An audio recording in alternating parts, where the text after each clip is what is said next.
Hello learners, welcome back to Adhyapak Rajneesh. आज हम पढ़ने वाले हैं 20 कॉमन ग्रामर मिस्टेक्स जो आप कभी ना कभी ज़रूर किए होंगे। भले ही आपकी तैयारी बहुत अच्छी हो, लेकिन ये सिली मिस्टेक्स हो ही जाते हैं। तो आई होप आप सेशन में एंड तक बने रहेंगे और ये मिस्टेक्स दोबारा जैसे ना दोहराए जाएं। ठीक है, तो चलिए शुरू करते हैं। 20 grammar mistakes you must avoid. ये रहा पहला सवाल, he is senior than me. क्या ये सेंटेंस सही है या गलत है? He is senior than me में ये जो दैन लिखा हुआ है ना, ये गलत है। दैन नहीं होगा, क्या होना चाहिए? याद रखिएगा, सीनियर के बाद टू आना चाहिए। अब याद कैसे हो? बड़ा सिंपल है। ये जो IOR वाले जितने भी वर्ड्स होते हैं ना, इनके बाद हमेशा टू का इस्तेमाल किया जाता है, दैन का इस्तेमाल नहीं किया जाता है। सिंपल है ना, याद रहेगा। चलिए नेक्स्ट क्वेश्चन की तरफ बढ़ते हैं। I am good in English. आपको लगता है you are good in English? I am good in English गलत है। सही होता है I am good at English. ठीक है, और टेक्निक क्या है? गुड के बाद, कभी कभी बैड के बाद भी आप हमेशा एट का इस्तेमाल करते हैं जब भी हम स्किल्स या फिर सब्जेक्ट्स के बारे में बात कर रहे होते हैं। ठीक है, I am good at mathematics, I am bad at mathematics. चाहे गुड हो चाहे बैड हो, स्किल हो या सब्जेक्ट, हमेशा एट का इस्तेमाल होगा। ठीक है, ये रहा तीसरा question. One of my friend is here. One of my friend is here, ठीक ठाक ही तो लग रहा है। क्या गलती है इसमें? गलती है ना। One of my friend, sorry, one of my friend नहीं होता है, वन ऑफ माई फ्रेंड्स होता है। One of my friends. Technique क्या है? वन ऑफ के बाद जब भी नाउन का इस्तेमाल होगा ना, तो हमेशा प्लूरल फॉर्म में ही किया जाता है। याद रहेगा ना, चाहे वन ऑफ के बाद की बात कर रहे हैं हम, या फिर मैनी ऑफ के बारे में बात कर रहे हों, या फिर मोस्ट ऑफ के बारे में बात कर रहे हों। जब भी ये तीनों में से कोई भी फ्रेज़ आ जाए ना, इसके बाद अगर आपने नाउन का इस्तेमाल किया है तो वो हमेशा प्लूरल फॉर्म में ही किया जाएगा। याद रखिएगा, इंपॉर्टेंट कॉन्सेप्ट है। ठीक है, next, she is more wiser than me. वो मुझसे ज़्यादा चालाक है। ठीक ठाक लग रहा है सेंटेंस शायद, लेकिन ठीक है नहीं, गलती है। मोर और वाइजर आपने साथ में इस्तेमाल कर दिया है। सिर्फ वाइजर का इस्तेमाल कीजिएगा। क्यों? क्योंकि मोर का इस्तेमाल और एक कॉम्पेरेटिव डिग्री के साथ नहीं किया जाता। रीज़न सिंपल है ना, मोर भी तो एक कॉम्पेरेटिव डिग्री ही है। अब उसके साथ और एक कॉम्पेरेटिव डिग्री क्यों लिखा जाए? सुपरफ्लुअस हो जाएगा। तो ज़बरदस्ती दो कॉम्पेरेटिव डिग्री एक साथ ना लिखें, बचें उससे। Next, I didn't went there. Simple है क्या? आई डिडंट वेंट देयर, मैं वहाँ नहीं गया था। रॉन्ग है। आई डिडंट वेंट देयर नहीं होता है, आई डिडंट गो देयर। क्यों? क्योंकि डिड का इस्तेमाल जब भी किया जाता है उसके साथ हमेशा वर्ब का बेस फॉर्म ही आता है, बेस फॉर्म। और हमें पता है it is go, went, gone. तो बेस फॉर्म क्या हुआ? गो इज़ द बेस फॉर्म। कभी कभी इसे हम V1 फॉर्म भी कहते हैं। याद रहेगा ना, बिल्कुल याद रहना चाहिए। Next, he has wrote a letter. उसने एक लेटर लिखा है। ठीक ठाक लग रहा है शायद, लेकिन सही नहीं है। He has wrote a letter गलत है, होना चाहिए था he has written a letter. Has written a letter. याद रखिएगा, हैज़ या फिर हैव का इस्तेमाल जब भी आपने सेंटेंस में करा हो ना, उसके बाद वर्ब का तीसरा फॉर्म यूज़ होता है जिसे आप पास्ट पार्टिसिपल कहते हैं। करेक्ट। चलिए next, he is working here for 2 years। वो यहाँ पे 2 सालों से काम कर रहा है। ये तो ठीक लग रहा है सेंटेंस, इसमें शायद कोई एरर नहीं होगा, शायद, लेकिन एरर है। He is working here for 2 years नहीं होता है, he has been working here for 2 years। याद रखिएगा, फॉर या फिर सिंस का इस्तेमाल जब भी सेंटेंस में किया जाता है ना, तो वो हो रहे काम के बारे में बताता है। कोई एक काम जो बहुत पहले शुरू हुआ था और अब तक चला आ रहा है। जब भी ऐसा सिचुएशन आता है तो सेंटेंस का स्ट्रक्चर होता है हैज़ या फिर have plus been plus V1 plus ING, उसके साथ फॉर या फिर सिंस।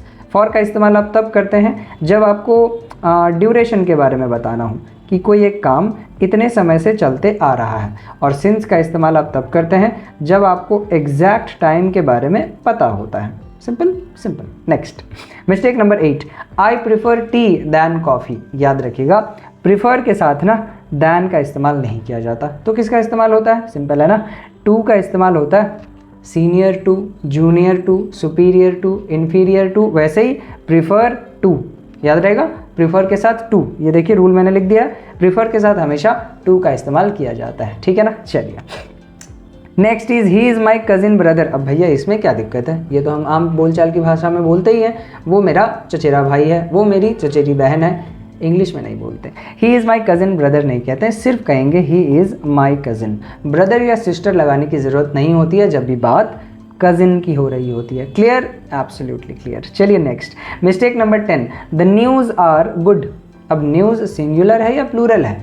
अगर आप सोच रहे हैं कि प्लूरल है तो आप गलत सोच रहे हैं। न्यूज़ एक सिंगुलर सब्जेक्ट है, इसीलिए उसके साथ सिंगुलर वर्ब आना चाहिए। न्यूज़ दिखने में प्लूरल है ना, लास्ट में एस लगा हुआ है, मगर ये प्लूरल है नहीं, सिंगुलर है, क्या करें। सो इसके साथ सिंगुलर वर्ब हमेशा आना चाहिए, द न्यूज़ इज़ गुड। चलिए नेक्स्ट, और हाँ नाउन है, कौन सा नाउन है?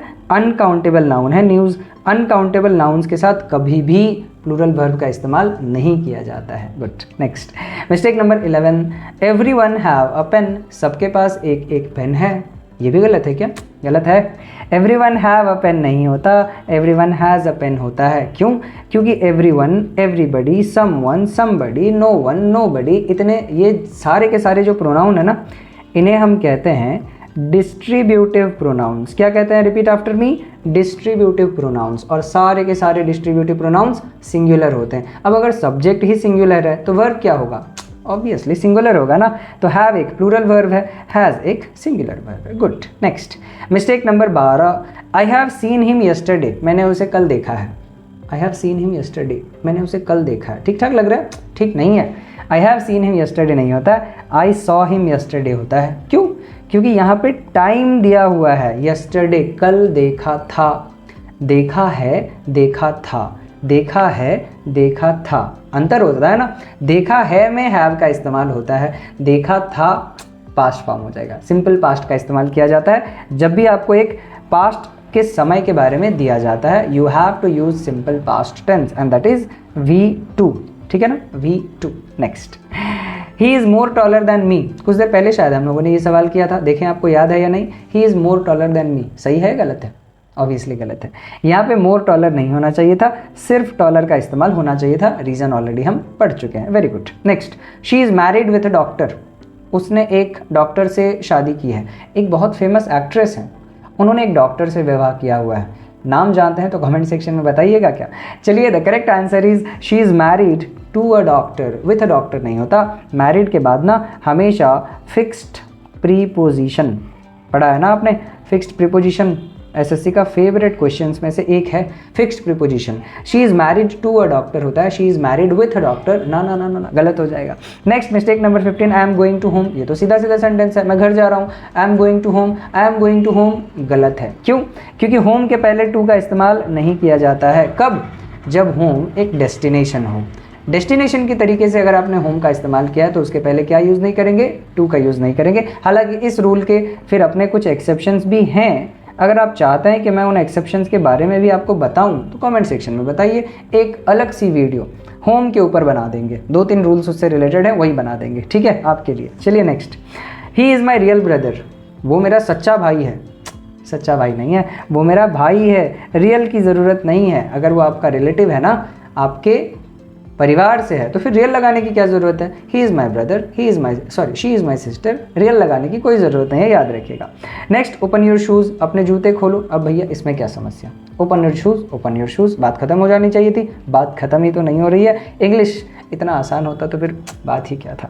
ओपन योर शूज़ नहीं होता है, टेक ऑफ योर शूज़ होता है। याद रखिए, जब भी बात क्लोथ्स की करें और जब भी बात शूज़ की करें, टेक ऑफ होता है। हाँ, अगर मैंने डोर्स लिखा हुआ होता तो ओपन द डोर हम लिख सकते थे। क्लियर है ना। Next, let us discuss about this question. चलो इस क्वेश्चन के बारे में डिस्कस करते हैं।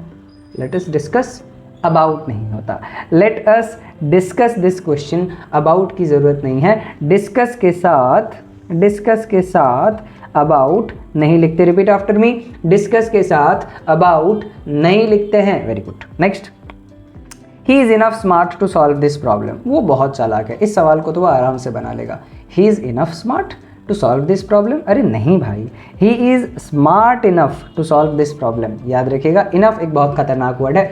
इनफ जो है ना, ये एडजेक्टिव की तरह भी यूज़ होता है, इनफ एडवर्ब की तरह भी यूज़ होता है। और इस पर्टिकुलर सवाल में ना वो एडवर्ब की तरह यूज़ हुआ है। तो याद रखिएगा, इनफ का इस्तेमाल जब भी एडवर्ब की तरह हो तो वो हमेशा बाद में इस्तेमाल किया जाता है। बाद में एडजेक्टिव होता तो पहले। I have enough money to buy this house. Enough money पहले यूज़ कर दिए क्योंकि एडजेक्टिव है। ही इज़ स्मार्ट इनफ बाद में यूज़ किए क्योंकि एडवर्ब है।